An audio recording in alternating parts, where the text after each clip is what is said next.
So an important part of an IVF cycle or the process of freezing eggs or donating eggs is the egg retrieval. And at my egg donor agency, Graceful Beginnings Egg Donation, a lot of our donors are really nervous about the egg retrieval. They're also nervous about the injectable fertility medications and kind of what that entails. I have a video on that if you're curious about that. But the egg retrieval, they're so nervous because it is a procedure that involves general anesthesia, and they just want to know what that entails. So if you're also curious about that, here is a general overview of the egg retrieval. So you've been taking those ovulation injection medications. The doctor has determined that enough eggs are an ideal size. They then tell you to take what's called a trigger shot, and this essentially causes the final maturation of the eggs and lets them know that it's time to release. 35 to 36 hours after that, you go into the fertility clinic for the retrieval. And that trigger shot, it's usually Lupron or an HCG shot. You'll have it and they'll give you thorough instructions about when to take it. And something about that trigger shot, with all the other injections, there's like a window of time every usually early evening where you can take the medications. But with the trigger shot, you need to take it at the exact time, like the exact minute that they tell you to take it, because then they time the surgery so they are essentially retrieving the eggs exactly like when they're releasing. So it is important to follow instructions with the trigger shot very, very carefully. Okay. Pre-surgery prep. So you arrive at the clinic about an hour before the retrieval. They'll tell you when to arrive.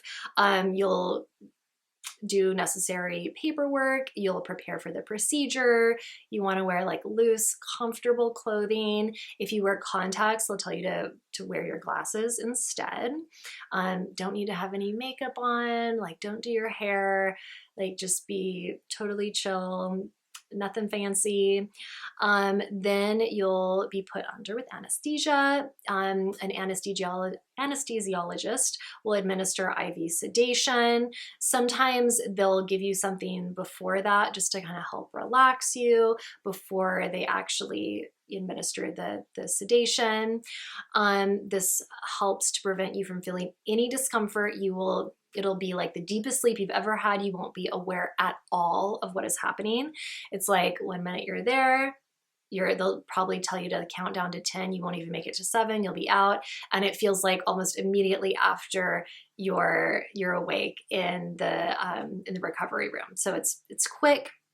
For the retrieval itself, so you're totally out. The doctor uses an ultrasound with a probe to locate the mature ovarian follicles, and then they use this really small hollow needle to extract each egg. And they go through the wall of the ovary, they extract the eggs, they extract them from each ovary.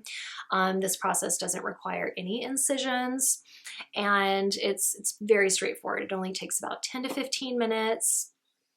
In and out very quickly. And then obviously they don't bring you out from the anesthesia until you're out of the surgery. Or I like to call it a procedure. I don't think of it as a surgery, especially because there's no incisions. All right, so after the eggs are retrieved, the eggs are sent to the lab where the embryologist will either freeze the eggs if you're doing an egg freezing cycle, or fertilize the eggs if it's an IVF or egg donation cycle. Again, you wake up in the recovery area. You usually remain in the recovery area for about like 30, 45 minutes, maybe an hour. And you have a companion that hopefully brought you to the procedure, and they have to drive you home because you will not be released to drive on your own after you've been under the influence of anesthesia. So you have to have somebody there with you. And they'll probably give you some juice. They're going to kind of just monitor your vitals, monitor your pain, see how you're feeling. Usually women don't feel excessive pain after this procedure, usually just kind of some cramping, maybe a little bit of spotting. You'll feel kind of out of it from the anesthesia. And then, yeah, they'll usually clear you to go home. And typically it's recommended that all you do is just totally rest, like watch Netflix, nap. The day of the procedure, they're pretty much always done in the morning.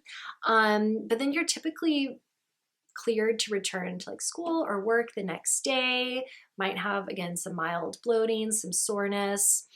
But usually, like for the soreness, over-the-counter pain medications usually work fine. If you do have more excessive pain, of course, you can ask the care provider if they will prescribe something stronger. And usually it is recommended that you abstain from any strenuous activity until your period resumes. And this usually occurs about a week or two after the egg retrieval. You also need to not have sex during the time leading up to the egg retrieval and after. Leading up to the retrieval, it could cause a lot of issues because you have all these like mature eggs, so no sex during that time. And yeah, just abstain from sex, from strenuous activity until that period comes back. And in rare cases, women develop something called OHSS, which is ovarian hyperstimulation syndrome. And this typically, if it happens, it's going to happen usually after the egg retrieval. And this is a response to, excessive hormones, and it causes the ovaries usually to swell and become painful. And so if you experience like a lot of swelling, a lot of abdominal swelling, a lot of discomfort, let the care provider or let the fertility doctor know. They might have you come back in for an evaluation to see if you do have OHSS. In most situations, it just resolves on its own, so they'll have you do lots of fluids. You have to do that anyways after the egg retrieval, lots and lots of fluids. They'll give you different, recommendations for how to care for your body. Usually OHSS, it resolves on its own. In rare cases, a woman will need treatment. Okay, if you have any questions about egg retrievals, anything else about fertility, pregnancy, childbirth, let me know in the comments below.